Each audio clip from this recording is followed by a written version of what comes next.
রাজ্যের মুখ্যমন্ত্রী তথা তৃণমূল সুপ্রিমো মমতা বন্দ্যোপাধ্যায়ের সুস্থতা এবং দীর্ঘায়ু কামনায় যজ্ঞ অনুষ্ঠান ও মন্দিরে পুজো দিলেন তৃণমূল যুব কংগ্রেসের কর্মী সমর্থকরা।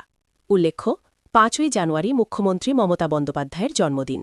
আর মুখ্যমন্ত্রীর জন্মদিন উপলক্ষে এদিন উত্তরবঙ্গের ঐতিহ্যবাহী জটিলেশ্বর মন্দিরে জলপাইগুড়ি জেলা তৃণমূল যুব কংগ্রেসের সভাপতি রামমোহন রায়ের নেতৃত্বে জড়ো হন তৃণমূল কংগ্রেসের কর্মী সমর্থকরা।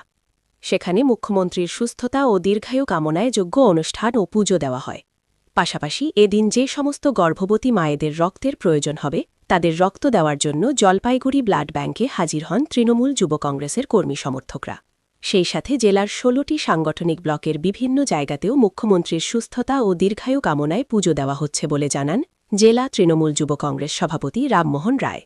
সেদিন পুজো দেওয়ার পর তিনি বলেন, বিরোধী দল বিজেপি ক্রমশ রাজ্যকে অশান্ত করার চেষ্টা করছে, কিন্তু মুখ্যমন্ত্রী মমতা বন্দ্যোপাধ্যায় বাংলাকে সুন্দর হাতে আগলে রেখেছেন।